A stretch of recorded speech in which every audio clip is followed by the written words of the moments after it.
तो जब 19 साल हो गए तो फिर वही क्वेश्चन, फिर वो we came back to the same square one की क्या कहते हैं, ना तो परमानेंट कमीशन ऑफर कर रहे हैं, ना कहते हैं आप पेंशन की तो बात ही नहीं हो रही थी। तो क्लियर था कि मेरे को आप परमानेंट कमीशन किस बेस पे नहीं दे, क्या मैं वुमेन ऑफिसर हूँ इसलिए नहीं दे रहे हैं, क्या मैं एसएस ऑफिसर हूँ इसलिए नहीं दे रहे हूँ। उन्होंने ये डाल दिया आपकी ट्रेनिंग कब है।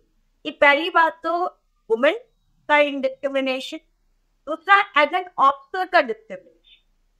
यू नो, जो एसएस ऑफिसर है, जो मैंने आपको पहले बताया था, मेरे फादर का कहना था कि प्रेसिडेंट कमीशन एक ही होता है, मिलिट्री रैंक ही है, केवल मिलिट्री के ऑफिसर्स को ही प्रेसिडेंट कमीशन दिया जाता है इस देश में।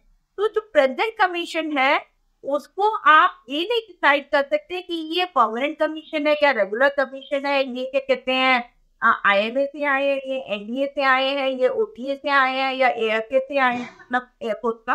तो प्रेसिडेंट कमीशन इज वन, एक मिलिट्री रैंक है, एक प्रेसिडेंट कमीशन है, तो डिफरेंट डिफरेंट रूल्स क्यों है। सुप्रीम कोर्ट बेंच का ये डिसीजन था कि it is an indirect discrimination and lieutenant colonel Nitisha should be reinstated into uniform. तो 2022 में आता हुआ टीचर जब वो की कहते रिटायर हो गई, आईडी कार्ड सबमिट कर दिया, तो कुछ हो गया, फुल एंड फाइनल हो गया। 3 महीने बाद सुप्रीम कोर्ट का ये डिसीजन आया दिसंबर के महीने में, एंड सुप्रीम कोर्ट ने डायरेक्ट किया लेफ्टिनेंट कर्नल नितिशा को प्लीज ज्वाइन बैक। ये देखिए एसोसिएशन में क्या हो रहा है कि एसोसिएशन एक मान लीजिए एक जैन डॉक्टर या एक तो कॉल्ड एडवोकेट है या बार काउंसिल का मेंबर है, वो एक अपना दुकान शुरू करता है, उस दुकान में मेंबर्स ऐड होते हैं।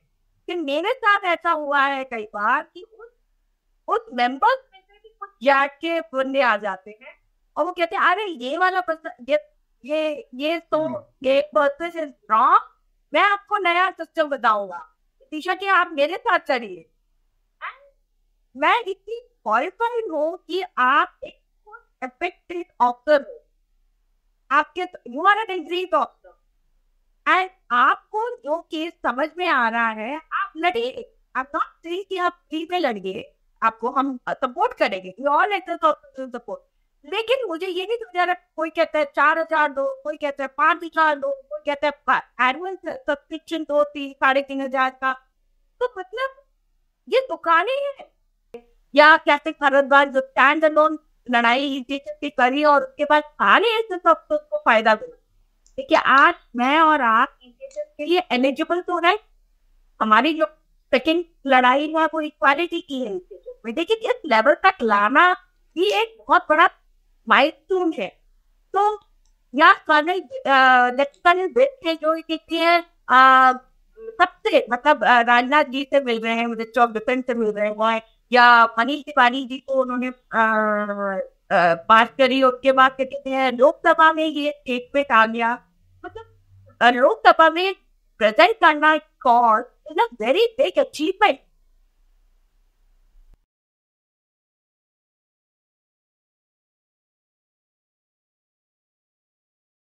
डायलॉग्स नेक्स्ट की सीरीज में आज कहानी एक फ्लाइंग ऑफिसर के संघर्ष की। अभिवादन स्वीकार कीजिए राजेश का। आज के जो हमारे मेहमान हैं वो बहुत ही खास हैं। इनका नाम है फ्लाइंग ऑफिसर इतिशा। फ्लाइंग ऑफिसर इतिशा एक डिफेंस बैकग्राउंड से आते हैं और लगातार कई पीढ़ियों से हमारे देश की सेवा करते आए हैं। यहां मैं जिक्र करना चाहूंगा फ्लाइंग ऑफिसर इतिशा की एक छोटी बहन की, जो भारतीय सेना में ऑफिसर थी, और उनकी अचीवमेंट ये रही है कि उन्होंने सिस्टम में रहते हुए सिस्टम को क्वेश्चन किया और हमारे देश की तमाम महिला अफसरों के लिए, जो कि फौज में है, एक लैंडमार्क टर्निंग पॉइंट, एक लैंडमार्क कोर्ट से जजमेंट ली, और उस जजमेंट की वजह से आज परमानेंट कमीशन कई महिला अफसरों को मिली है। मैं रिक्वेस्ट करूंगा फ्लाइंग ऑफिसर इतिशा से कि वो अपनी लाइफ की जर्नी, उन्होंने एयरफोर्स कैसे ज्वाइन की, उसके बारे में थोड़ा सा हमें बताएं। धन्यवाद राजेश जी, मुझे आपके प्लेटफॉर्म पे आपने मुझे आमंत्रित किया। एंड मेरा सबको बहुत शुभकामनाएं और नमस्कार। मैं फ्लाइंग ऑफिसर इतीशा हूँ। मैं एक सेकंड जनरेशन एयरफोर्स ऑफिसर हूँ। जब मैं आपसे ये वार्तालाप कर रही हूँ तो भी मैं आपको बताऊं कि हमारे घर में, हमारी फैमिली में 21 आर्मी और एयरफोर्स ऑफिसर हैं। Oh, that's wonderful. या एंड हमारा आई एम, मैं सब जनरेशन फौजी हूँ। ठीक है, जब मैं क्या कहते हैं इसका एक थोड़ा सा मैं बैकग्राउंड दूंगी, क्योंकि मैंने आपको बताया कि हमारी फैमिली में एक तरीके का माहौल था।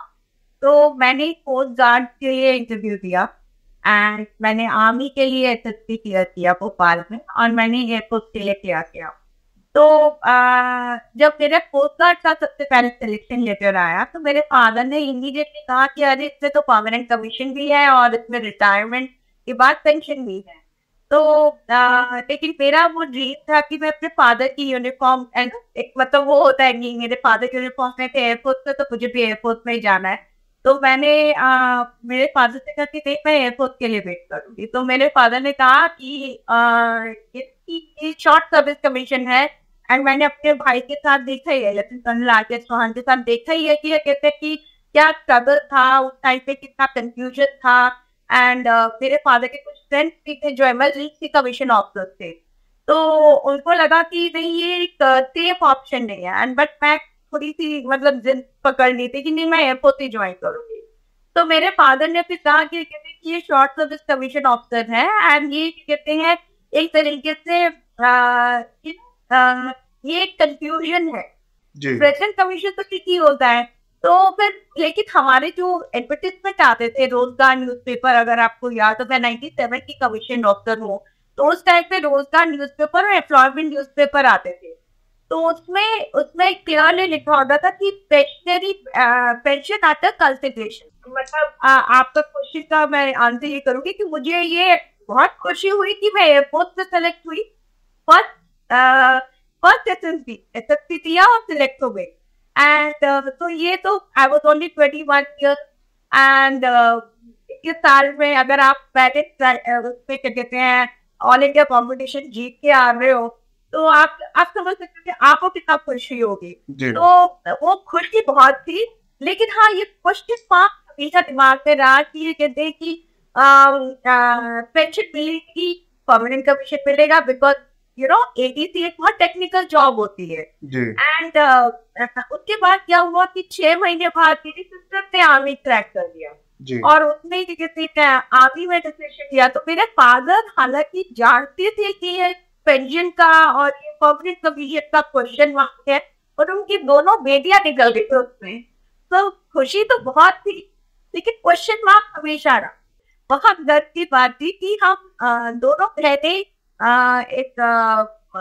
मेरी मम्मी ने इनफैक्ट कहा था जब हम दोनों सेलेक्ट हुए तो मेरे मदर ने यही कहा था कि अगर मेरी एक और बेटी होती तो शायद से मैं उसको लेने में भेजती। आप भी एक फौजी ऑफिसर हैं, आपको भी पता है कि वो एक मोमेंट कोई भी हमसे छीन नहीं सकता। एंड दुख होता है कि ये कहते हैं कि सब जिसने भी फौजी है, मतलब जो भी यूनिफॉर्म पहनते हैं, तो वो एक बहुत कमिटेड, डेडिकेटेड और ड्रीम्स के साथ ज्वाइन करते हैं। और उनके साथ दुख होता है कि कभी कभी उनकी जर्नी थोड़ी सी कहते हैं ना उतार चढ़ाव के साथ, क्यों, for no fault of their, उनकी गलती कहाँ है। आपने अभी तक जो बात की, आपने बहुत क्लियरली हमारे को बताया कि कैसे आप चाहते थे कि जो यूनिफॉर्म आपके फादर ने पहनी थी वो सेम यूनिफॉर्म आप पहने, और आपने इसीलिए एयरफोर्स ज्वाइन की। लेकिन आपकी छोटी बहन को अच्छा लगता था कि वो भारतीय सेना के लिए काम करे, उनकी दिली तमन्ना थी और उन्होंने किया। लेकिन उनको कुछ मुश्किलात पेश आई और उन्होंने सिस्टम के खिलाफ कोर्ट में जाने का मन बनाया। सिर्फ मन ही नहीं बनाया, वहां से उन्होंने एक बहुत लंबी लड़ाई लड़ी भारतीय सेना के साथ, सिस्टम के साथ, और जीत भी हासिल की। मैं चाहूंगा कि थोड़ा सा आप उसके बारे में भी हमें बताइए। Lieutenant Nitisha was as committed and dedicated when I cracked airport. उसके बाद वो मेरे पीछे पीछे, उसने कहा नहीं मैं भी ज्वाइन करोगे और मैं आ भी ज्वाइन करूँ। तो दैट वन उसका ड्रीम था, एंड वो ड्रीम के साथ ओटी में गई, एंड उसमें क्या कहते हैं, उसने काफी अच्छी तरीके से अपना पास आउट हुआ, सब कुछ हुआ। उसके बाद अगर आप आर्मी का सिस्टम जानते हैं जो एसएस ऑफिसर्स के लिए है, वो पहले 5 साल, फिर 5 साल के बाद आपको बोलते हैं कि आपको एक्सटेंशन चाहिए क्या। तो उसने कहा हाँ मेरे को एक्सटेंशन चाहिए, because by the time she got married तो and her husband was in the army, तो उसने कहा मैं लूंगी एक्सटेंशन। तो ये परमानेंट कमीशन की बात चली रही थी आर्मी में कि वुमेन ऑफिसर को देना चाहिए या नहीं देना चाहिए, लेकिन उसमें कोई कंफर्मिटी नहीं आई। मेरी सिस्टर मेरे फादर से काफी इंस्पायर्ड रहती थी, एंड मेरे father used to advise her, he was always advising her, because parallelly मैं 5 साल के बाद निकल गई। ओके। ऐसा ये डॉग सिस्टम जो एक्सटेंशन का है, ये मेरे को कंड्यूसिव नहीं लग रहा है, मेरे को अपना लाइफ को एक एडॉप्ट सिस्टम में नहीं चलाना है। बट मेरी सिस्टर की अरेंजमेंट डिफरेंट थी, तो उसने ये चूज किया कि वो एडॉप्ट सिस्टम को एडॉप्ट करेगी जी। एंड उसने ये किसी एक्सटेंशन पे लिया। 5 साल के बाद 4 साल का एक्सटेंशन हुआ। तो 2011 में जब वो एक्सटेंशन 5+5+4 14 ईयर्स का जब उसका टेन्योर खत्म हुआ, तो उस टाइम पे 2011 में उसके मतलब शी वाज मेजर नितिशा था, मेजर नितिशा को और उसके कुछ पोस्टमेट्स जो थे उस टाइम के, उन लोगों को मार्च आउट ऑर्डर दे दिया। इनफैक्ट उनको 3 महीने के लिए यूनिफॉर्म में they were asked to serve, but उनको सैलरी नहीं। And there was a debate कि इसको एक्सटेंशन दिया जाए या नहीं दिया जाए। मतलब अगर आप एसएस का एक्सटेंशन देखें तो उसका सिस्टम ऐसा है कि 5 साल first year, first tenure, then 5 साल, देन 4 साल, देन 5 साल। तो 20 साल ना हो, इसके लिए इन्होंने बीच में 4 साल डाले। तो मेरी सिस्टर ने उस टाइम पे लिटिगेशन शुरू किया आर्मी को बताने के लिए कि ये गलत सिस्टम है। एंड रेखा पल्ली जो आज की डेट में जज है, उस टाइम तो वो एडवोकेट हुआ करती थी जी। तो उन्होंने मेरे सिस्टर का केस उठाया, और बबीता पूनिया केस जो है उसको बेस रख के ये केस उन्होंने मेरी सिस्टर को उठाया। एंड स्टार्टिंग केस ये नहीं था कि ये कहते हैं परमानेंट कमीशन मिलना चाहिए वुमेन ऑफिसर को, और ये जर्नी 2011 से शुरू। एंड उस टाइम पे से कहते हैं सुप्रीम कोर्ट में ये केस गया, एंड सुप्रीम कोर्ट ने आई थिंक रिप्रिमांड किया था आर्मी को कि आप ऐसा नहीं कर सकते। आप 11 आई थिंक ऑफिसर थे, वुमेन ऑफिसर थी, जिनमें क्या कहते हैं उन लोगों को सैलरी भी नहीं दी गई थी 3 महीने के लिए, उनको मार्च आउट ऑर्डर भी नहीं दिए थे। मतलब देयर वाज अ कंफ्यूजन, मतलब कुछ भी क्लियर नहीं था कि क्या होने वाला है जी। एंड उसके बाद ये केस फिर उसके बाद मेरी सिस्टर ने ये परमानेंट कमीशन की लड़ाई शुरू करी। उसके बाद उन्होंने पैरिटी, जेंडर पैरिटी पे शुरू करी, क्योंकि वुमेन ऑफिसर्स को जेंडर डिस्क्रिमिनेशन भी होता था। ओके। उनको एट सीनियरिटी नहीं मिलती थी, उनको क्या कहते हैं उन्हीं के पैरेलल मेल ऑफिसर्स को क्या कहते हैं सीनियरिटी मिलती थी, और वो 6 महीने 8 महीने से सीनियर हो जाते थे। तो मैंने एक पॉइंट रेज किया कि जेंडर पैरिटी क्यों नहीं हो रही है, हमें डिस्क्रिमिनेट क्यों किया जा रहा है। एंड ये जर्नी धीरे धीरे उसने स्टेप बाय स्टेप अपने केसेस करती गई 2011 से।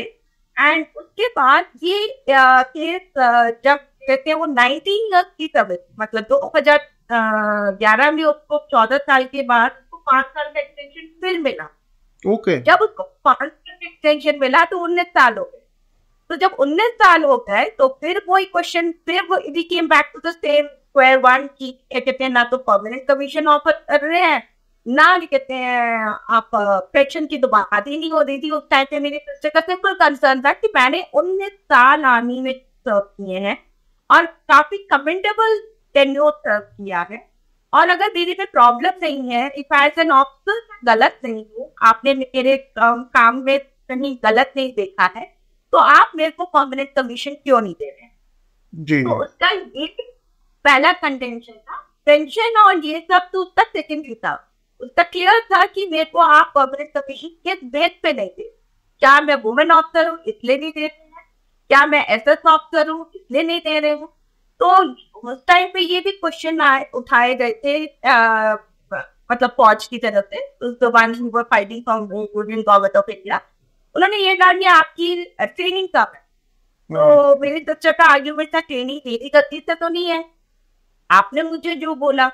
एंड क्वेश्चन यही था कि भाई 5 साल जब मैंने सर्व किया है फौज में, आपने मेरे में पहली बात तो जब SS officer women SS officer आई थी स्पेशल एक्टिव स्कीम में, तो उनके फर्स्ट 3 इयर्स में तो आर्मी में एसीआर भी नहीं लिखी जाती, unit use to just SS है। तो उसका आर्ग्यूमेंट ये था कि इसमें एज एन ऑफिसर मेरी गलती कहाँ है? मैंने तो, आपने मुझे डिलीवर करने के लिए कहा, मैंने डिलीवर किया। आपने मुझे स्पाउस पोस्टिंग नहीं दी, मैंने उसको भी एक्सेप्ट किया। आपने मुझे बोला कि कितने की आई एम वुमेन ऑफ मेरी sister in fact life time disable है for hearing. She was, because you would know कि इंजीनियरिंग में आपको माइंड पे काम करना पड़ता है, so she was posted in forward areas. So every kind of job that was expected out of her, उसने वो सब डिलीवर किया। तो उसका यही आर्ग्यूमेंट थी भाई आप परमानेंट कमीशन दे क्यों नहीं रहे? That was her fight, and वही फाइट कंटिन्यूसली उसने लड़ी।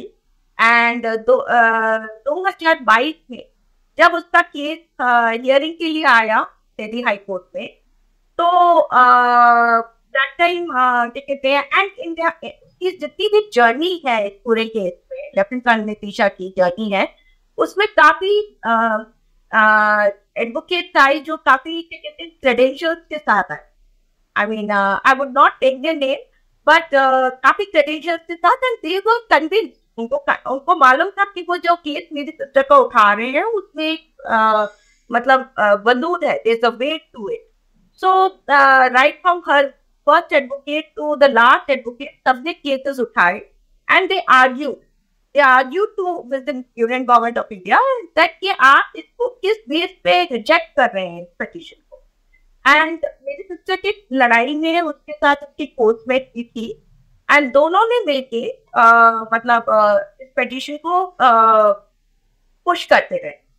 तो उनका मेन कंसर्न ये था कि वुमेन ऑफिसर को परमानेंट कमीशन क्यों नहीं दिया जा रहा है, वुमेन ऑफिसर्स को जेंडर पैरिटी में क्यों नहीं कंसिडर किया जा रहा है। इसीलिए उसका जो मेरी सिस्टर का लेफ्टिनेंट कर्नल नितिशा का जो केस है वो इनडायरेक्ट डिस्क्रिमिनेशन पे है, यू नो। तो इनडायरेक्ट डिस्क्रिमिनेशन, अगर आप उस पिटीशन की पूरी स्टडी करेंगे तो आपको 3 बातें थोड़ी ये समझ में आएगी कि पहली बात तो वुमेन का डिस्क्रिमिनेशन, दूसरा एज एन ऑफिसर का डिस्क्रिमिनेशन, यू नो। जो एसएस ऑफिसर है, जो मैंने आप पहले बताया था, मेरे फादर का कहना था कि प्रेसिडेंट कमीशन एक ही होता है, मिलिट्री रैंक ही है, केवल मिलिट्री के ऑफिसर्स को ही प्रेसिडेंट कमीशन दिया जाता है इस देश में। तो जो प्रेसिडेंट कमीशन है उसको आप ये नहीं डिसाइड कर सकते कि ये परमानेंट कमीशन है क्या रेगुलर कमीशन है, ये क्या कहते हैं आईएमए से आए हैं, ये एनडीए से आए हैं, ये ओटीए से आए हैं, या एएफए से आए हैं, मतलब एयरफोर्स का। तो प्रेसिडेंट कमीशन इज वन, एक मिलिट्री रैंक है, एक प्रेसिडेंट कमीशन है, तो डिफरेंट रूल्स क्यों है? रूल्स तो सबके लिए एक ही होने चाहिए। तो उनकी डिस्क्रिमिनेशन एसएस ऑफिसर्स की क्यों? तो पहले तो वुमेन था, दूसरा एसएस था, एंड तीसरा ये था कि कहते हैं कि कॉम्बैट, आप कैसे एफिशिएंट कॉम्बैटेंट बन सकते हैं आप फौज के लिए। तो मेरी सिस्टर ने वो भी प्रूव करके दिखाया कि एक एफिशिएंट कॉम्बैटेंट एक वुमेन भी बनती है, यू नो। तो ये कंसर्न था पॉलिसी मेकर्स का कि women can she really deliver, जब लड़ाई है या कुछ है तो एक लेडी क्या कहते हैं उतना डिलीवर कर सकती है vis-a-vis एक मेल ऑफिसर की। तो मेरी सिस्टर का ये कहना था, और उनकी मतलब उनकी पेटिशन का ये कहना था कि नहीं, वी कैन डिलीवर, आप हमको रिस्पॉन्सिबिलिटी दीजिए। एंड एंड पैरेलली क्या था कि फौज में वैकेंसीज बहुत, you know, option grade, you not talking about NCOs, we are talking about officer। तो जब आफ्टर इतनी वैकेंसीज हैं और आप एक टैलेंट पूल को किस बेस पे बाहर निकालते हैं, जब आपकी वैकेंसीज है तो आप उनको यूटिलाइज करिए, जिसका टैलेंट पूल, स्किल सेट आपने पूरा डेवलप किया है इतने सालों से, और उसमें आपने कोई फॉल्ट भी नजर आई है तो आप क्यों उसको बाहर निकाल। तो ये 3 मेजर पॉइंट थे जिसको मेरी सिस्टर ने बेसिकली कंटेस्ट किया मिनिस्ट्री ऑफ डिफेंस से। एंड फाइनली उसका केस जब दिल्ली हाई कोर्ट में था तो मेरी सिस्टर को 2022 में रिटायर कर दिया, रिलीज कर दिया। जी। हाँ, फिर हाँ, जब उसने 19 साल के बाद जब वो 5 साल के एक्सटेंशन में आई तो उसको रिलीज कर दिया 22 में। एंड उसको कहते हैं 3 महीने का भी नोटिस पीरियड दे दिया, मतलब मेरी सिस्टर तो उसके पैनल कोर्टमेट्स को भी जो कंटिन्यू कर पा रहे थे तब तक। तो मेरी सिस्टर ने उसको रिलीज हुआ, वो जम्मू में पोस्टेड थी, वहां से उसका पेबल हो गया, ID कार्ड रिलीज हो गया, सब कुछ, मतलब जैसे फुल एंड फाइनल होता है रिटायरमेंट पे, वो सारा कुछ हो गया। उसके बाद उसका मेरी सिस्टर केस तो दिल्ली हाई कोर्ट में लिस्टेड था, लेकिन ये जो मेरे सिस्टर का सिमिलर केस सुप्रीम कोर्ट में गया CJI चंद्रचूड़ की बेंच पे। एंड जब वो उस बेंच पे केस गया तो उन्होंने इमीडिएटली लेफ्टिनेंट कर्नल नितिशा का केस पिक किया। उन्होंने कहा इससे पहले तो ये लेफ्टिनेंट कर्नल नितिशा का केस चल रहा है, इसी बेस पे। तो उन्होंने उस केस को कॉल आउट किया एंड उस केस पे फिर फाइनली उन्होंने उसको मतलब सुप्रीम कोर्ट की बेंच ने फेवरेबल डिसीजन दिया। ये कहा कि this is confirm that there is an indirect discrimination. So I will repeat again, ये indirect discrimination women officer के साथ था, indirect discrimination SS officer के साथ था। As per Article 18 and Article 33 of Constitution of India, ये discrimination था officer का, officer का class within a class जो हम कहते हैं वो ये हो गया। So it was Supreme Court bench का ये decision था कि it is an indirect discrimination and Lieutenant Colonel Nitisha should be reinstated into uniform। तो 2022 में आता हुआ टीचर जब वो की जैसे रिटायर हो गई, ID कार्ड सबमिट कर दिया, तो कुछ हो गया, फुल एंड फाइनल हो गया। 3 महीने बाद सुप्रीम कोर्ट का ये डिसीजन आया दिसंबर के महीने में, एंड सुप्रीम कोर्ट ने डायरेक्ट किया लेफ्टिनेंट कर्नल नितिशा को प्लीज ज्वाइन बैक। जी। So it's a benchmark case, not only indirect discrimination, it is also a benchmark case कि she was asked to join not by army authorities, she was asked to join by Supreme Court authority। ये वो case जीत गई है तो उनको वापस join कराइए। तो then my sister had joined अपने हस्बैंड के साथ, उन्होंने पूना में ज्वाइन कर दिया था, was a serving army officer, तो उसने फिर वहां ज्वाइन कर लिया and you know as a wife, then she joined back। उन्होंने फिर वहां जाके अपना कोर्स किया and she went back to uniform। So this is 2 benchmark cases। One is a benchmark case which जो उन्होंने indirect discrimination पे जीता, और दूसरा ये था कि कहते हैं कि देखिए फौज के साथ उन्होंने लड़ाई नहीं करी, फौज को ये बताया कि आप गलत जा रहे हैं। She opened the eyes of the फौज and ये तो हम सब समझते हैं कि जब आप सिस्टम के अगेंस्ट खड़े होते हैं तो सिस्टम आपको एक्सेप्ट नहीं कर पाता, बिकॉज जो भी सही के लिए आवाज उठाता है तो सिस्टम उसको क्या कहते हैं इतनी जल्दी एक्सेप्ट नहीं करता। आपको लगता है कि नहीं, क्योंकि सिस्टम इज व्हेन वी से सिस्टम मींस पीपल, राइट? तो पीपल लोग मानना नहीं चाहते कि गलत है, लेकिन जब मेरे सिस्टम ने ये केस पूरा जीता and then it became a benchmark as we speak, मतलब जैसे मैं आपको बता रही हूँ ये indirect discrimination आज के टाइम पे जैक के सिलेबस में है, बुक के सिलेबस में है। हाँ या मतलब अगर मैं सही समझूं तो ये एक मतलब if I use the simile use करता हूँ तो एक चींटी और हाथी की लड़ाई थी जिसमें चींटी जीतती है, बिकॉज सिस्टम इज एन हाथी, सिस्टम बहुत बड़ा। लेकिन चीटी गलत नहीं थी, सिस्टम नहीं जानता था किसी। देखिए बाद में सिस्टम ने खुद समझा कि हाँ उसकी लड़ाई सही थी। देखिए मेरी सिस्टर का आज तक फैन नहीं है, हालांकि मेरी सिस्टर कभी भी कोई भी क्या कहते हैं बाइट नहीं देती है, आप कभी भी कहीं उसकी फोटोग्राफ भी नहीं देखेंगे, other social media India social capacity organisation. जैसे हम लोग ब्रिटिश फोर्सेस से लेगेसी लेके आ रहे हैं, बहुत सारी चीजें हैं जो कहते हैं मेक शिफ्ट अरेंजमेंट हुआ था, राइट। तो मेक शिफ्ट अरेंजमेंट में किसी को ये नहीं कह सकते कि आप गलत थे, आप गलत थे। ठीक है, जैसे जैसे इवॉल्व हुआ हमारा देश इंडिपेंडेंस के बाद, वैसे वैसे हमारी फौज ने अपने अपने करेक्टिव डिसीजन लेते रहे। तो ये और बिल्डिंग ब्लॉक था फौज को बताने के लिए कि आपने वुमेन ऑफिसर्स ली है, short service commission of women officers ली है, तो उनको करेक्ट करिए। एंड जब मेरी सिस्टर ने ये केस जीता, तो उसके बाद 32 वुमेन ऑफिसर्स इंडियन एयरफोर्स की थी, उनकी भी एप्लीकेशन इसी बेस पे थी। और जब उनकी एप्लीकेशन गई तो यही क्या कहते हैं जो एडवोकेट था उसने बेसिकली किसी एप्लीकेशन पे इम्प्लेट किया, और ये एप्लीकेशन सुप्रीम कोर्ट में फिर जाके जीत के आ गई। हम जो आपके विचार जानना चाहते हैं वो इस बारे में जानना चाहते हैं कि एक शॉर्ट सर्विस ऑफिसर जब 19 साल, 14 साल, 10 साल के बाद भारतीय सेना से बाहर आ जाता है, तो उसके पास जो काम करने के एवेन्यूज होते हैं वो बहुत लिमिटेड रह जाते हैं। वो फ्रेशर नहीं होता, और उसका जो मिलिट्री एक्सपीरियंस है, चाहे एयरफोर्स का हो, चाहे नेवी का हो, चाहे आर्मी का हो, वो सिविल में सिविलियंस कहीं भी काउंट नहीं करते। मेरा सवाल ये है कि जब एक उम्र के पड़ाव पर इंसान फौज से बाहर आता है तो उसके पास 2 बच्चे, उनकी liability, wife plus aged parents होते हैं जिनकी उम्र लगातार बढ़ रही होती है और जिनको मेडिकल फैसिलिटीज चाहिए होती हैं। उन सबको मद्देनजर रखते हुए 30-35 साल में अपनी लाइफ को दोबारा स्टार्ट करना एक बहुत बड़ी, बहुत ही ज्यादा मुश्किल काम है। मैं चाहूंगा कि आप थोड़ी सी रोशनी डालिए।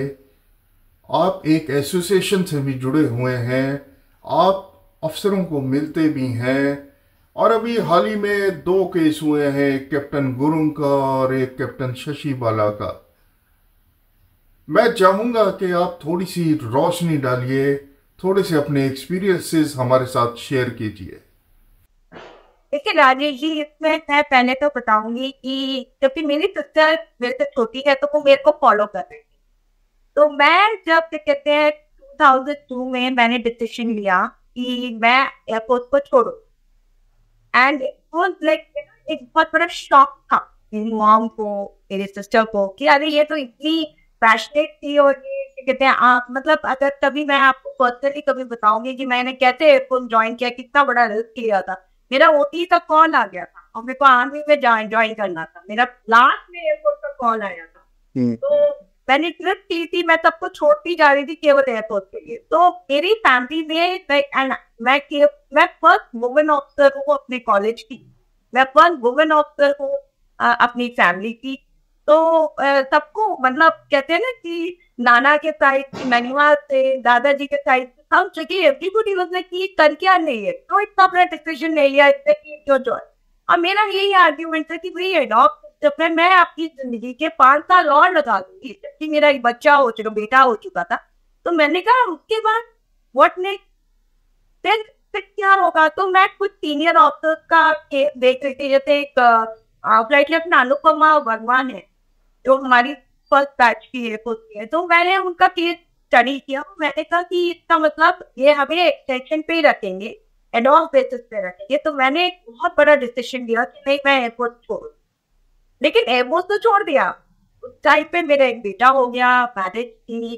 तो लेकिन सिविल सीट में आना, क्योंकि मैंने आपको बताया कि मैं तो सेकेंड जनरेशन एयरफोर्स ऑफिसर हूँ, तो मैंने तो क्या कहते हैं फौज का ही खाया पिया है, फौजी की फैमिली है, मैं तो वही स्टाइल आज तक भी मैं फौजी हूँ, मतलब मेरा स्टाइल भी वही है। तो मैंने जब देखा कि मेरा स्ट्रगल बहुत है, एंड उसके बाद मतलब मैं एडीसी ऑफिसर, तो DGCA director general of civil aviation पे जब मैंने पता किया कि मैं सिविल एटीसी में जा सकती हूँ क्या, तो पता लगा कि सिविल एटीसी में इंडिया में उन्होंने बोला नहीं, आपकी इंजीनियरिंग डिग्री कंपल्सरी है। मैं इंजीनियर तो हूँ नहीं, तो मैं एफसी हूँ केमिस्ट्री में। तो मैंने देखा कि आप क्या करूँ, मतलब लाइक उस टाइम पे ये इतना मतलब इंफॉर्मेशन आपको इतनी जल्दी मिलती नहीं थी, आप लेटर लिखते थे। तो फिर उसके बाद काफी मैं हताश हो गई कि कि काफी स्ट्रगल है। एंड देन उसको मुझे मेरी लीग में आना, तो मेरे साथ एज थी लेकिन मेरी फैमिली थी, फैमिली कमिटमेंट थे, मेरे इन-लॉज थे, मेरी मदर की तबीयत खराब चल रही थी, she is a cancer survivor. तो ऑल पुट टुगेदर एक बहुत बड़ा था, मतलब कहते हैं ना कि कंफर्ट जोन से मैं निकल के एकदम डायरेक्टली मतलब हर चीज, मतलब सिर्फ सीट पे सर्वाइव करना एक डिफिकल्टी हो गई। तो मेरी सिस्टर बहुत क्लोजली वॉच कर रही थी। तो मेरे सिस्टर का जब 5 साल का टेन्योर कंप्लीट हुआ, तो उसने ये कहते हैं इमीडिएटली डिसीजन लिया कि नहीं, मैं एडॉप्ट सिस्टम ही करूंगी, क्योंकि मेरे को नहीं मालूम मैं आगे बाहर आके करूंगी क्या। जी तो जी हाँ, उस टाइम पे हमारे को कोई कंसेशन नहीं था, रिजर्वेशन कोटा नहीं था फौजियों के लिए। अगर आपको याद हो तो हमारे टाइम पे कोई रिजर्वेशन कोटा नहीं था, लेकिन एज रिलैक्सेशन था। तो हमने यही बोला कि नहीं, बिकॉज मेरी सिस्टर को हमने ये समझाया कि एटलीस्ट तुम अगर आप बाहर आओगी तो फिर ट्राई पॉसिबल कर तो उसकी शादी तब तक नहीं होगी। तो लेकिन कहते नहीं नहीं, मेरे को फौज के अलावा कुछ समझ में नहीं आ रहा है, मैंने तो अपना प्राइम ईयर यही की है, एंड मुझे तो यही, एंड आपको क्योंकि हमारी जो ट्रेनिंग होती है ऑफिसर बनाने की वो इतनी रची, आपको इंडोक्ट्रिनेशन होता है as an officer, as a फौज, as a commitment towards the nation, and आप इतने मोटिवेटेड होते हो, एंड 5 साल में वो एम्पलीफाई होता है, वो कम नहीं होता। आप अगर आप जैसे आप एक लेवल पे अगर अकेडमी में है एज अ कमिटेड ऑफिसर, आप यंग ब्लड है, लेकिन वो 5 साल के बाद जो होता है वो बहुत ही डिफरेंट लेवल पे होता है। एंड स्पेशली हम लोगों के टाइम पे कारगिल हो गया, I was Kargil veteran, plus मैं ऑपरेशन पराक्रम में थी फील्ड पे। तो where my father said duty comes first, तो मैं नलिया में थी ऑपरेशन पराक्रम में। तो मेरी सिस्टर जब ये सब देख रही थी एंड शी हर्सर टू द टारगेट वेक्टर, तो शी सेड कि मैं बाहर जाके करूंगी क्या, मैं तो एकदम मैं फौज में कंटिन्यू करूंगी। बट लेकिन पैरेलली फैमिली लाइफ शुरू हो गई, सब कुछ शुरू हो गया। तो मुझे याद है कि जब 19 साल के बाद जब उसको बोला कि आप कंटिन्यू नहीं करेंगे, आपको पब्लिक कमीशन नहीं मिलेगा, तो मेरी सिस्टर का सबसे बड़ा क्वेश्चन मार्क यही था, बिकॉज दो बहनें हैं तो बहनें आपस में शेयर करेंगे आपका प्रोफेशनल जर्नी। क्या नॉट सेइंग कि मेरी करियर ग्रोथ नहीं हुई प्रोफेशनली, मैंने फिर डायरेक्टर जनरल ऑफ रिहैबिलिटेशन के कोर्स किया आईएफ से, उसके अंदर मैनेजमेंट में डाइवर्सिफाई कर गई, and I am doing good, that is not the.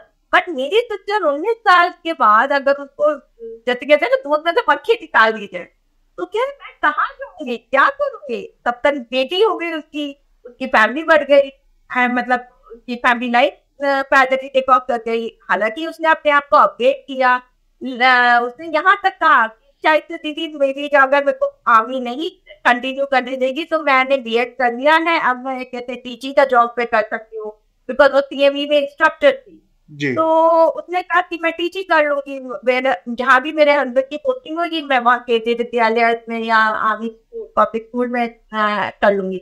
लेकिन ये कॉम्प्रोमाइज था, हमने प्लान बी बना रहे थे, लेकिन ये कॉम्प्रोमाइज था, एक एडजस्टमेंट था लाइफ में। Stepping down. It was a stepping down. It was a stepping down. It was stepping down and not wanting to do it.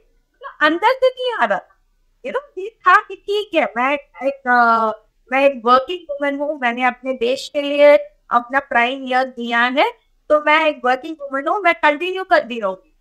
तो लेकिन ये स्टेपिंग डाउन था जो विलिंगली नहीं आ रहा था, एंड ये बहुत बड़ा चैलेंज है सब एथेटिक ऑफिसर्स के लिए, क्योंकि मैं इतने एथेटिक ऑफिसर्स से आज की डेट में कनेक्टेड हूँ, एंड सबका यही कंसर्न है। देखिए आप एक तरीके से डीरेल हो जाते हैं क्योंकि बाहर का सिस्टम आपको एक्सेप्ट नहीं करने को तैयार है। आप एक डिफरेंट वर्ल्ड में हैं। और जब मेरे को याद है कि मैं अपने 5 साल की सर्विस के बाद मैं एक 1.5 साल के बाद दुबई शिफ्ट हो गई थी।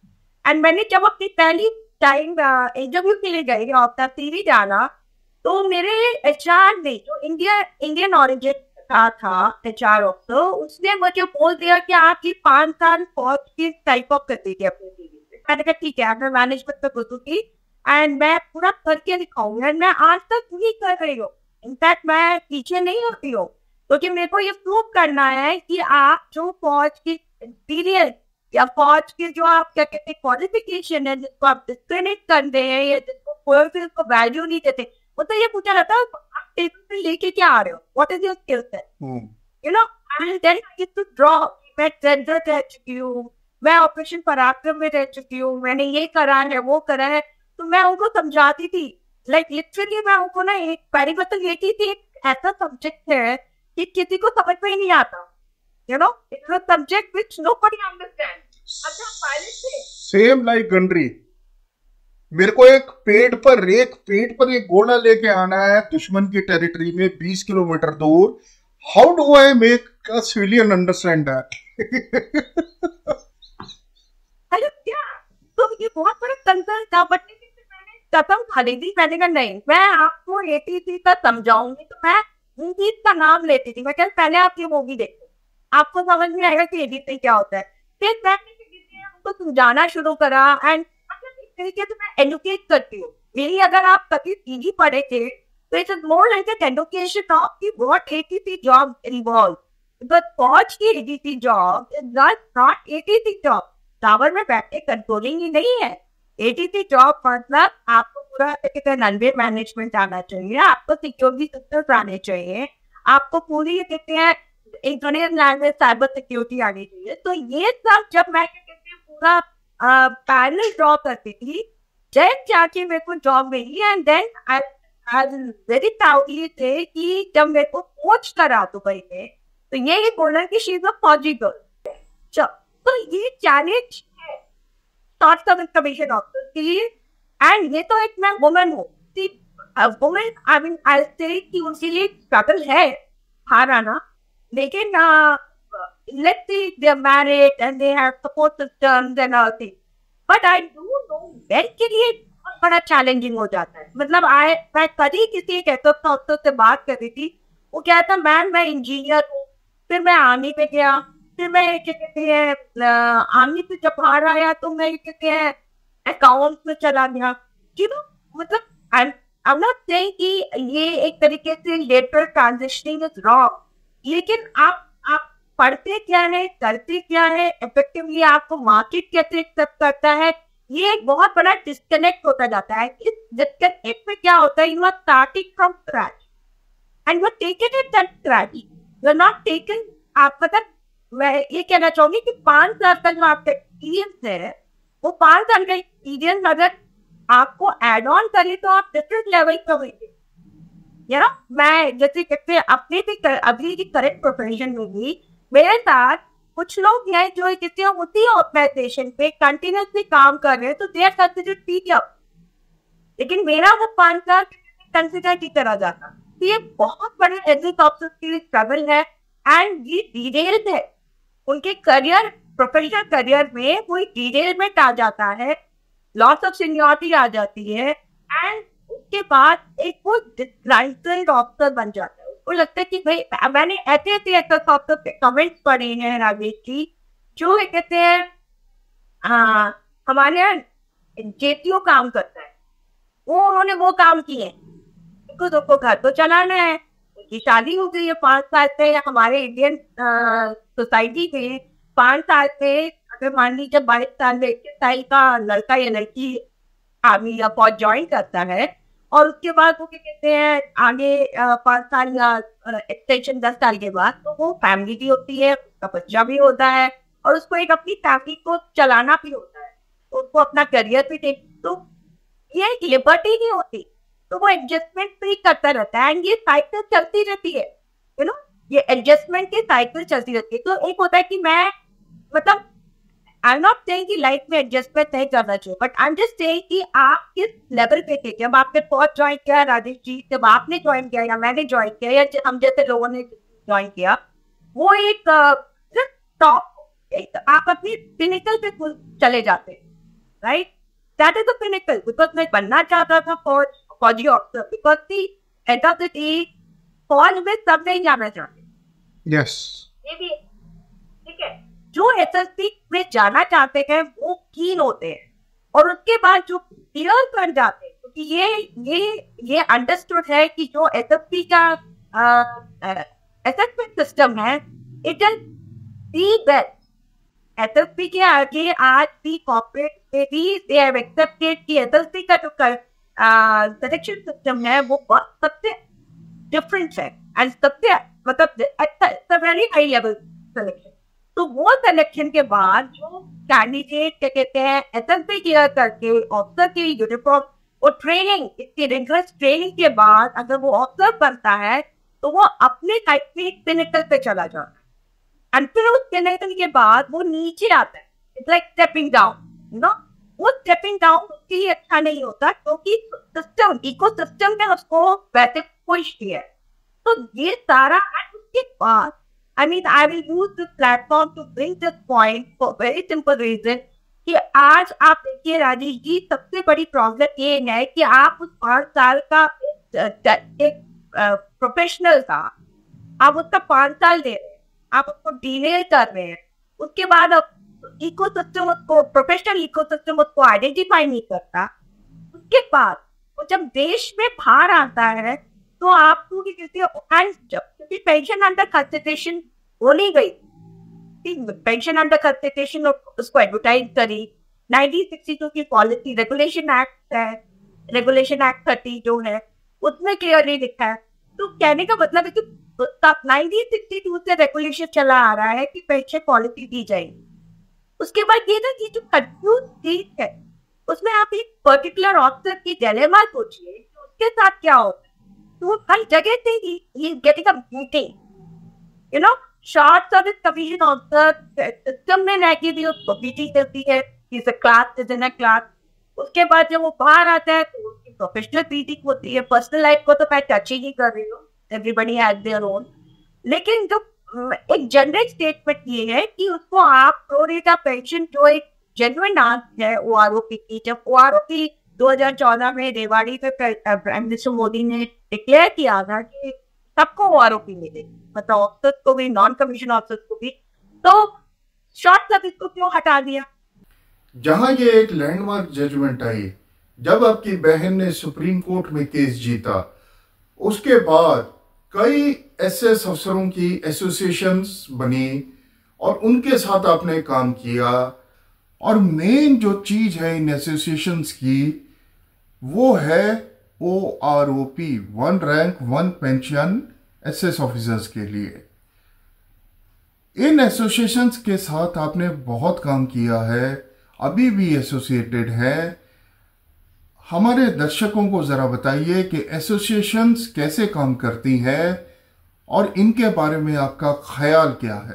तो मैं इसको आगे बढ़ाऊं तो जब मेरी सिस्टर ने केस जीता तो फर्स्ट थिंग, मेरा फर्स्ट स्टेटमेंट, इनफैक्ट मैंने एक एसोसिएशन की जो प्रेसिडेंट है उन्होंने मुझे बोला, ईशा कांग्रेचुलेशन, आपकी सिस्टर जीत गई। तो मैंने कहा कि ये जीत भी है लेकिन हार भी है। हाँ, ये जीत इसलिए है क्योंकि एक इंडिविजुअल ऑफिसर ने सिस्टम में रह के, सर्विंग ऑफिसर ने रह के सिस्टम को बताया आप गलत है। तो आप समझ जाइए कि ये कहते हैं उसमें मॉनेटरी एस्पेक्ट है, बहुत पैसा गया है, मैं कोट नहीं करूंगी कितना गया है लेकिन बहुत गया है। एक फौजी ऑफिसर के लिए बहुत considerable amount of money has gone advocate को पे करने के लिए, बिकॉज ये एडवोकेट फ्री नहीं आते हैं, कोई प्रो बोनो केस नहीं करता। तो मैंने कहा ये की पॉइंट क्या है, ये गलती किसकी है? गलती ना, तो मैं तो ये नहीं कह रही कि गलती पॉलिसी मेकर की है, मैं ये मानती हूँ कि देश में हर पॉलिसी को इवॉल्व किया जाए, राइट? तो ये गलती को चलिए आइडेंटिफाई हो गया, उस पर डिसीजन आ गया, तो ये डिसीजन को क्यों नहीं सारे एहतसाब के दिया जाए? क्योंकि मेरी सिस्टर का जो केस था वो यही था कि भाई आर्टिकल 18 जो है वो आप मेरे को इक्वालिटी नहीं दे सकते। आर्टिकल 30 जो है, जो president commission of the military rank जिनको मिली है उनके साथ आप डिस्क्रिमिनेट नहीं कर सकते, वही उसका बेस था। बाकी तो सारी लिटरेचर है, आर्गुमेंट है, लेकिन जो आपका बेस पॉइंट थे ये तो थे। तो कहने का मतलब है कि मेरी सिस्टर ने जब ये केस जीता तो मेरा आर्गुमेंट ये था कि भाई जिसके पास पैसा है, डीप पॉकेट है, क्या उन्हीं को जस्टिस मिलेगा? ये तो सबको देना चाहिए था। नो कोर्ट का दरवाजे खटखटाने हैं। मैं आपको बताती हूँ, मेरी सिस्टर जब केस जीती तो मेरी सिस्टर ने इमीडिएटली मुझे बोला कि दीदी एओआर से बात करते हैं, एडवोकेट और रिकॉर्ड से बात करते हैं, तुम इसी एप्लीकेशन पे इंक्लूड करो और तुम जीत जाओगी। मैंने कहा नहीं, पॉइंट ये नहीं है कि मेरे को जीतना है या तुमने जीतना है, दो सिस्टर से जीत दिया। पॉइंट ये है कि जब कहते हैं इतने कितने एफएस ऑफिसर हैं, 20,000 25,000 मैक्सिमम इस देश में 30-25,000 एफएस या एमएलए की कमीशन ऑफिसर मिलाते इतने ही है। तो मैंने कहा उनकी एंड मैं तब तक फंडी हाउस में रिप्रेजेंटेशन कर चुकी थी। मैं कहते हैं एसोसिएशन के प्रेसिडेंट से मिली, कुछ ऑफिसर्स जो आए उनसे मिली, तो मैंने ईसीओ ऑफिसर को देखा, तो 83 ईयर ओल्ड ईसीओ ऑफिसर थे, वो खड़े हुए थे। तो जब मैंने उन सबको देखा तो मैंने कहा कि मैं अकेली लड़के अगर मैं जीतती गई तो ये खुशी नहीं है। यू नो, मैं देख रही हूँ क्योंकि जो जीत रहे हैं अलग अलग अपनी छोटी छोटी लॉबी लेके और इतना पैसा लगा के, वो साइलों से जीत रहे हैं। मेरा आर्ग्यूमेंट यही था कि क्या कहते हैं सबको मिलना चाहिए, सबको लेके चलो। वन रैंक तो आपने आइडेंटिफाई करी, आपने उसकी रिस्पॉन्सिबिलिटी दी, ड्यूटी दिया। वन प्रिविलेज जो है तेरा उस रैंक के साथ जो है वो क्यों नहीं दे रहे? ये भी गौरतलब बात है कि जो कहते हैं एसएस ऑफिसर जो क्या कहते हैं उनको परमानेंट कमीशन मिल जाती है तो उनका वो 5 साल कंसिडर किया जाता है। ऐसे ऐसे केसेस आए हैं जो ब्रांच कमीशन मतलब जो नॉन ऑफिसर होते हैं, जो ऑफिसर बन जाते हैं, तो उनको क्या कहते हैं उनकी नॉन ऑफिसर की tenure of service with break of service plus SS का टेन्योर मिला के 11 साल 12 साल ऐसे पेंशन मिलती है। बट ये सारे स्टैंड अलोन केसेस हैं, यू नो। तो इसका मतलब ये तो बात क्लियर है कि वन रैंक का आप ड्यूटी देते हो, वन प्रिविलेज नहीं दे रहे हो, जो बेचारे 5 साल या 10 साल या 14 साल के बाद आ रहे हैं और जो किसी कोर्ट तक नहीं जा पा रहे। क्योंकि देखिए इस पूरे ये सर्विस मैटर के इश्यूज में civil courts are not proactive, इनको समझ ही नहीं आ रहा ये है क्या, यू नो। क्योंकि आज ये आम जनता से बोले कि ऐसे डॉक्टर शॉर्ट कमीशन ऑफिसर्स को पेंशन नहीं मिलती है तो वो क्वेश्चन मार्क करते हैं। मैंने ऐसे मेरे साथ भी हुआ है कि लोग बोलते अरे आपको पेंशन नहीं मिल रही, मैंने नहीं मिल रही, कहते अरे मोदी जी ने तो OROP निकाल दी, सबको मिल रही है। मैं कहती नहीं मिल रही है, हमारे केस चल रहे हैं। तो ये कहने का मतलब है कि स्टैंड अलोन केसेस चल रहे हैं और उन लोगों को किसी को कोई जीत रहा है कोई हार रहा है। तो एसोसिएशन जब ये आना शुरू हो तो मैं काफी खुश हुई। मैंने कहा नहीं ये तो बहुत अच्छी बात है कि सारे ऑफिसर्स को लेके चलो। लेकिन पूरे दिन जो 2018 में मैंने एक एसोसिएशन ज्वाइन करी और उसमें पैसे मांगे, तो मैंने कहा कि ठीक है हमें पैसा तो मांगना पड़ेगा बिकॉज हम जानते हैं कि यहाँ की जुडिशियल सिस्टम कोई भी फ्री ऑफ कॉस्ट काम नहीं कर रही है। बिकॉज मेरे को पता था कि सिस्टर का केस चल रहा है, तो मैंने कहा ठीक है। पर मैं प्रोएक्टिवली मतलब सामने से खड़े होके मैंने आवाजें उठाना शुरू करी। मैंने कंपेम्बर वन एसोसिएशन, फिर मैंने दूसरा एसोसिएशन ज्वाइन किया एंड वो दूसरा एसोसिएशन लीड पेटिशनर बन गया। तो इस पूरी जर्नी के 2018 से देखिए आज 2024 में हम बैठे हैं, वो एसोसिएशन सारी ऐसी देखी कि जहाँ पे कहती है मेंबरशिप पेमेंट बेसिस पे बनना शुरू, और फिर तो मेरी एसोसिएशन जो कि कहते हैं ऐसी आ रही है और इनको लीड कौन करता है? इनको वही इनवेरिएबली वही एक एथिक्स ऑफिसर होता है, चार्टर्ड कमीशन ऑफिसर होता है, जो ये कहते हैं या तो एडवोकेट बन जाता है रिटायरमेंट के बाद, या ये कहते हैं जैग ऑफिसर होता है, और वो कहते हैं इस केस को कैपिटलाइज करता है इस सिचुएशन। लेकिन क्या होता है, ये मेरी खुद की स्टडी है कि आपने पहली बार तो प्रॉब्लम, आप खुद ही प्रॉब्लम के पार्ट है, राइट? आपको शॉर्ट सर्विस कमीशन ऑफिसर है, तो आपको खुद पता है कि आपकी एग्रीमेंट है, राइट? तो मेरा पहली बात देखिए, देखो ये बात समझ में नहीं आती है कि एक फौजी जो देश की सेवा कर रहा है, जो कहते हैं कोई डेडिकेशन से जब बाहर भी आता है, 99.9% फौजी मतलब मैं तो कह रही हूँ ऑफिसर, नॉट कमीशन ऑफिसर, सब जितना भी होता है वो कहते हैं कमिटेड रहता है सोसाइटी के लिए। आप आज भी अगर स्टैटिस्टिक्स उठा लीजिए तो वो फौजी कहते हैं हमेशा अपने ही दायरे में कुछ ना कुछ करते हैं सोसाइटी की अपलिफ्टमेंट करने के लिए। तो उस फौजी को आप वैसे कहते हैं बेचारा वो खुद ही गिरा हुआ है, ऐसा तो अफसर आज एक खुद बेचारा गिर गया है तरीके से सिस्टम के कारण, आप उससे पैसे इकट्ठे करते हो, ये एक कॉन्शियस नहीं मानती है ना। मेरे it is like a guilt कि और फिर मुझे ये ताज्जुब होता है कि वो जैग ऑफिसर, ये देखिए एसोसिएशन में भी क्या हो रहा है कि एसोसिएशन एक मान लीजिए एक जैग ऑफिसर या एक तो कॉल्ड एडवोकेट है या बार काउंसिल का मेंबर है, वो एक अपना दुकान शुरू करता है, उस दुकान में मेंबर्स ऐड होते हैं। फिर मेरे साथ ऐसा हुआ है कई बार कि उस मेंबर्स में से भी कुछ जैग के बंदे आ जाते हैं और वो कहते हैं अरे ये वाला पर्सन ये पर्सन इज रॉन्ग, मैं आपको नया सिस्टम बताऊंगा, तीशा जी आप मेरे साथ चलिए। मैं इतनी क्वालिफाइड हूँ कि आप एक इफेक्टिव ऑफिसर हो, आपके you are an aggrieved officer and आपको जो केस समझ में आ रहा है आप लड़िए, आप नॉट सेइंग कि आप फ्री में लड़िए, आपको हम सपोर्ट करेंगे, वी ऑल एक्सेस सपोर्ट। लेकिन मुझे ये नहीं समझा रहा, कोई कहता है 4,000 दो, कोई कहता है 5,000 दो, कोई कहता है एनुअल सब्सक्रिप्शन दो 3,500 का। तो मतलब ये दुकानें हैं ना कि लड़ने के लिए। मेरा क्वेश्चन मार्क तो सबसे सिंपल सा ये है कि जब आप एक जैग ऑफिसर है, आप सर्विस पैकेज को जानते हैं, ये तो एक आज किसी भी ऑफिसर को आप पूछ लीजिए कि भाई पूछिए कि आपको आरोपी मिली, तो कहना नहीं, क्यों नहीं मिली भाई, हमको ये उसको आइडिया है कि उसके साथ गलत हुआ, राइट? तो ये तो जैग और एडवोकेट को भी पता है कि ये पॉइंट हमारे पास है, ये तो फिंगर टिप सबको पता है, इससे भी एसेस ऑफिसर है, सबको पता है कि मेरा ये हाथ है, मेरे को मिलना चाहिए। लेकिन क्योंकि सिस्टम चला आ रहा होगा, आप समझे, बाहर जाओ इधर उधर खाई हो कि मैं इधर जाऊं तो ये कहते हैं मेरे को सिविल के एडवोकेट मेरे को नोट्स खचोट के क्या कहते हैं तेरा केस बिगाड़ भी सकते हैं। कुछ ऐसे केसेस हैं जो इंडिपेंडेंटली ऑफिसर से लड़े हैं और वो हार गए क्योंकि उनका एडवोकेट ने रिप्रेजेंट नहीं किया ठीक से या उन्होंने समझा नहीं पाए।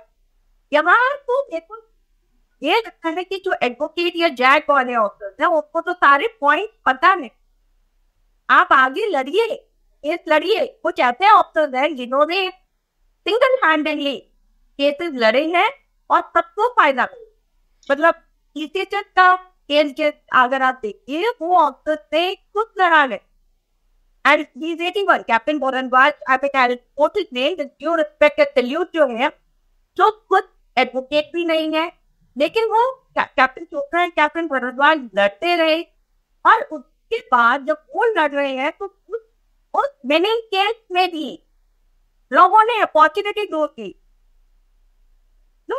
कहते हैं ना कि मौके पे चौका मारा, तो मुझे आती है कि भाई केस तो भाई कोई और लड़ रहा है, कोई किसी ने अपना टाइम दिया, कमिटमेंट दिया, पैसा दिया और उसमें आपने अपनी रोटियां देखनी शुरू कर दी, दुकानें चलाना शुरू कर दी। तो ये मतलब एक एग्जिट ऑफिसर की लॉबी में ही मतलब एक तरीके से क्या कहते हैं अपॉर्चुनिटी आ गई है और उसपे आगे क्या कहते हैं फायदा उठा रहे हैं। आपने मुझसे पूछा था बेल्केयर क्या है, देखिए ये जितने भी एसोसिएशन बन रहे हैं ना ये सारे एसोसिएशन वेलफेयर टारगेट, बिकॉज वो सोसाइटीज एक्ट 86 में उनको फायदा मिल जाता है, राइट, वेलफेयर टारगेटिंग। लेकिन आप मुझे बताइए, अभी मैंने रिसेंटली कैप्टन शशि बाला का जो लेडी ऑफिसर है, वुमेन ऑफिसर है, फर्स्ट बैच की, और जो जिस हालत में पाई गई, जिसका मैंने काफी सोशल मीडिया में पोस्ट किया, मुझे सरप्राइज हुआ कि ये जितनी भी रेस्टोरेंट में इन एसोसिएशन की है, इन्होंने आपके आगे ये क्यों नहीं बोला कि हमारे अम्ब्रेला में, या तो ये मैं कहते हैं उसको जानती हूँ, राजेश जी, दैट बिकॉज आपके प्लेटफॉर्म पे आ चुके हैं lieutenant colonel Vik, lieutenant colonel Vik vet solving think tank group चलाते हैं, जिसमें मैं भी एक मेंबर हूँ। एंड मैंने मैं इनफैक्ट कर्नल विक को तो यू नो सलाम करती, आई salute him, you know why, 10 साल हो गए, 2018 से तो मैं इन एसोसिएशन पे ज्वाइन कर रही हूँ। मतलब सुबह उठ के good morning prayer for SS, colonel Vik की जो ये सेंटेंस आता है, और उसके बाद जो एनालिसिस करते हैं या उसका पॉइंट देते हैं। मुझे याद है जब मैं मंडी हाउस गई थी, मैं कर्नल विक से पहली बार फेस टू फेस मिली थी, वो 30-40 सेकेंड का मेरा इंटरेक्शन उनसे 101 हुआ था। उन्होंने बस मुझे इतना बोला था, इतीशा तेरे को पता है तेरा हक है? मैंने कहा हाँ सर, साडा हक है, मांगो, यू नो। एंड वो आज तक सपोर्ट करते आ रहे हैं। इनफैक्ट मैंने इन एसोसिएशन को चैलेंज किया है, मैंने कॉलम की है प्लॉट इन एसोसिएशन की। इन एसोसिएशन का राजेश जी आप विश्वास नहीं करेंगे, इनकी ना कोई ऑडिटिंग होती है, इनका कोई नहीं है, ये कहते चला आ रहा है तो बेचारे, मतलब इतनी प्रॉमिसेस दी जाती है कि आपको पीटीओ ऑर्डर मिल जाएगा, आपको ये मिल जाएगा, आपको मतलब एक मार्केटिंग स्पीच नहीं होती है जैसे वो मिल रही है। और जैसे वो इनिशिएटिव के आप देखो ना, 90 80 पेजेस के इश्तेहार, हाँ, एंड उसके बाद नीचे डिस्क्लेमर होता है, ठीक है, सब्जेक्ट टू दिस। तो ये है ये एसोसिएशन जब मेंबर क्यों, मतलब मैं ये कह रही हूँ कि आप बोलिए ऑल इंडिया, आप अगर बोलते हैं ऑल इंडिया शॉर्ट सर्विस मांग रहे हैं, तो ऑल इंडिया में तो सबको आना चाहिए, राइट। तो हमारा कहने का, मेरा कहने का मतलब है कि कर्नल विक हुए या कैसे भारद्वाज जो स्टैंड अलोन लड़ाई ईटीएचएस की करी और उसके बाद सारे ऐसे अफसर को फायदा हुआ। देखिए आज मैं और आप ईटीएचएस के लिए एलिजिबल तो है, हमारी जो सेकंड लड़ाई है वो इक्वालिटी की है ईटीएचएस में, देखिए इस लेवल तक लाना भी एक बहुत बड़ा माइलस्टोन है। तो या कर्नल विक है जो कहती है सबसे, मतलब राजनाथ जी से मिल रहे हैं, मिनिस्टर ऑफ डिफेंस से मिल रहे हैं, या मनीष तिवारी जी को उन्होंने बात करी, उसके बाद क्या कहते हैं लोकसभा में ये स्टेटमेंट आ गया, मतलब लोकसभा में प्रेजेंट करना cause is a very big achievement. लेकिन यहाँ मैं 2 अफसरों का नाम लेने में बिल्कुल नहीं हिचकिचाऊंगा। एक है कैप्टन आर.के. भारद्वाज और दूसरे colonel GPS Vik. Captain Bhardwaj सारे ईसीएसएस अफसरों के लिए एएफटी से medical facilities for all SS अफसर्स, ईसी अफसर्स, और उसके बाद सुप्रीम कोर्ट से ईसीएसएच लेके आए सारे अफसरों के लिए। और आज तक 80 इयर्स की एज में वो कभी आरटीआई लिख रहे हैं, कभी किसी से फोन पर बात कर रहे हैं, कभी ईमेल्स कर रहे हैं। उन्होंने सिस्टम को बिल्कुल खींच के रखा है। लेफ्टिनेंट कर्नल विक एक पुराने टाइम के लेफ्टिनेंट कर्नल हैं। वो 1977 में कमीशन हुए थे। वो आज के लेफ्टिनेंट कर्नल नहीं है जो 13 साल में बन जाते हैं। कर्नल विक की यहां मैं बात करना चाहूंगा कि उन्होंने सेल्फलेस और डेडिकेटेड तरीके से एसएस अफसर्स के कॉज के लिए लगातार पिछले 10 साल से काम किया है। मैं बिल्कुल नहीं हिचकिचाऊंगा यह कहने में कि उन्होंने कम से कम 10 लाख रुपए अपने जेब से खर्च किए हैं और गैदरिंग्स, प्रेस कॉन्फ्रेंसेस, दिल्ली आना जाना, वो सारा काम उन्होंने किया है एसएस अफसर्स की भलाई के लिए। करेक्ट, राइटली काजल जी। देखिए कर्नल देख के आपने सही बोला कि वो अपना पर्सनली पैसे इन्वेस्ट करते हैं पद के लिए, अपने आप खड़े हो जाते हैं। मैं तो इनफैक्ट कल उनसे जब बात कर रही थी, उन्होंने कहा कि राजनाथ जी से मेरा इंटरव्यू होना है, एक अपॉइंटमेंट है। मैंने उनको बोला बस मुझे 6 घंटे दे दो, मैं 6 घंटे में आपके सामने खड़ा हो जाऊंगा। एंड वो 1977 के कमीशन ऑफिसर हैं जो खुद पहले एसएस ऑफिसर रह चुके हैं। उन्होंने मुझे यहाँ तक समझाया कि ईशा मेरे को कि कहते हैं मैं एसएस ऑफिसर हूँ, मैंने 20 साल के बाद पेंशन मुझे मिली है, मेरे 20 साल में कितने 5 साल तो एसएस के हैं। देखिए जब मैं कैप्टन शशि बाला का पीएस हैंडल कर रही थी तो मेरे को काफी रेजिस्टेंस मिला कि आप उनकी बात नहीं करेंगे।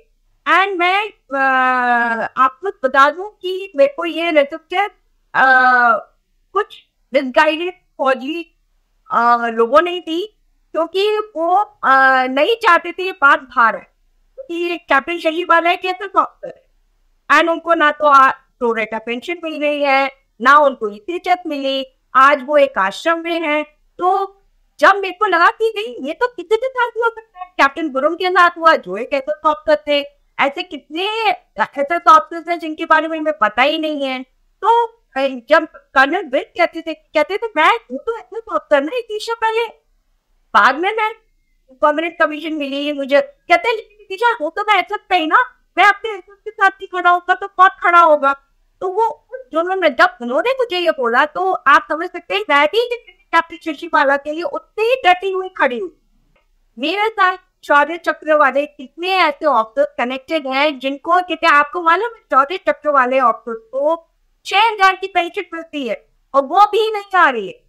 तो कहने का मतलब है कि एक फौजी होने के नाते और एक अच्छे मेंटोर के साथ मैंने ये पूरी क्या कहते हैं एनालिसिस करी है कि मेरा कोई पर्सनल एजेंडा किसी के साथ ही, लेकिन मुझे ये लगता है कि भाई अपनों से ही क्या कहते हैं पैसा क्या कमाना है ना, कहते हैं ना अपने ही फैमिली में आप क्यों, यार big SS short commission officer की फैमिली है, अगर क्या कहते हैं अपनों से पैसा क्यों कमाओ, ठीक है बेसिक आपकी जितनी भी बेसिक रिक्वायरमेंट है, लेकिन इसको दुकान मत बनाओ, इसको इतना इतना इतना केस को इतना कॉम्प्लिकेट मत करो। प्लस क्या कहते हैं सर्विंग ऑफिसर्स को जो सर्व कर रहे हैं उनको आप इंक्लूड कर रहे हो, उनसे पैसे ले रहे हो, ये गलत, दिस ऑल इज रॉन्ग। देखिए हमने मैम सब चीजों पर बात कर ली है जिस पर हम तकरीबन हम सोचते हैं कि बहुत जरूरी थी शॉर्ट सर्विस ऑफिसर्स को, अग्निवीर को जानने के लिए।